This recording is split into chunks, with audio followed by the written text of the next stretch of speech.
Welcome back to another Greatest Hits video, guys. Doing it a little bit differently today, but this is a facsimile edition of Fantastic Four, issue number 10 by Stan Lee and Jack Kirby. And we have the return of Doctor Doom after only 5 months away from the title.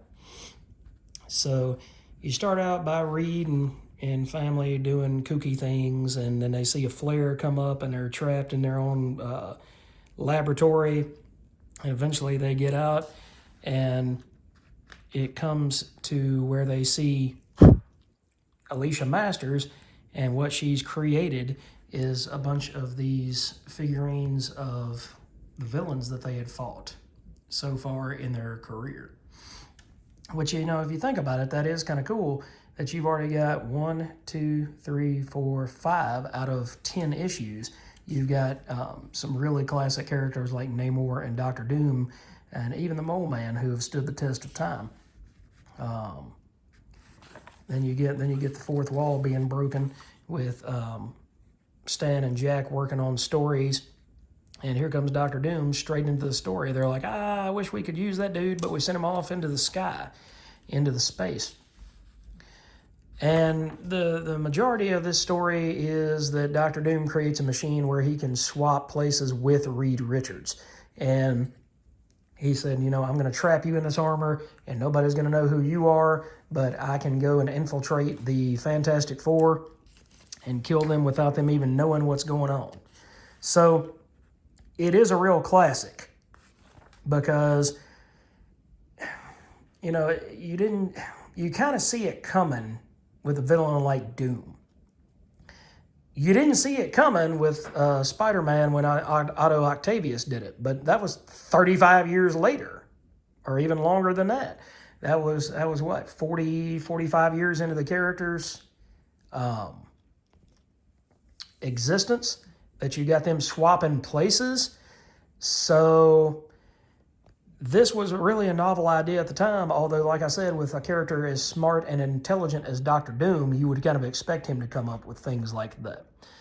So you get him here laughing maniacally because he's like, I got these fools. I'm enjoying this too much for it to end so soon. I'm going to toy with them a little bit longer. So what saved Reed Richards in the end was, as usual, Doom being Doom. The Human Torch came up with an idea to put a bomb in the room with everybody, and Reed in Doom's armor went to jump on top of the grenade, and Doom went to slink away, and that showed everybody exactly who was what at that point. This is one of the greatest hits because it goes and shows something that would eventually become a trope, the hero being swapped out with the villain, but it's one of the very first times that you see it happen in the Silver Age Marvel Universe. So between that, the amazing artwork by Jack Kirby, who had really, by this point, 10 issues in, come into himself with these characters, it was absolutely something else. It was cool to read it. It was awesome to go back and look at the old ads that they've got in these books. You get to see the continued after the next page, and then you get the pinup with Sue. Love and Kisses to Wonderful Fans, Sue, 1962. Dancing for All Occasions. Fun for boys, only $1.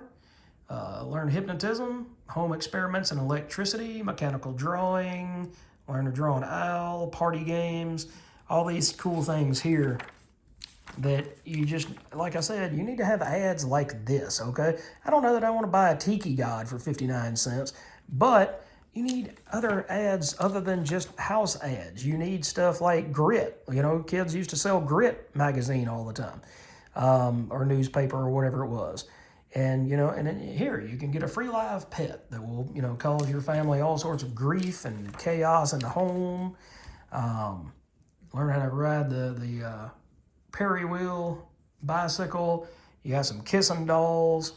It's just that whole time frame was a whole different animal. compared to what we have now. And it was a lot more fun. It was a lot more energetic, and it wasn't so forced. It wasn't like I'm reading a Spider-Man book and they're shoving every other book that they have coming out this month down my throat at the same time. So anyway, guys, I hope you enjoyed this, and I hope you agree with me that it is one of the greatest hits. I'm digging going back through the first year of the Fantastic Four, and I hate that they're only going to do 2 more issues. But at that point, I do have a beat-up copy of issue 13, so I'll have the first year of the Fantastic Four from the Silver Age. All right, guys, we'll catch you later.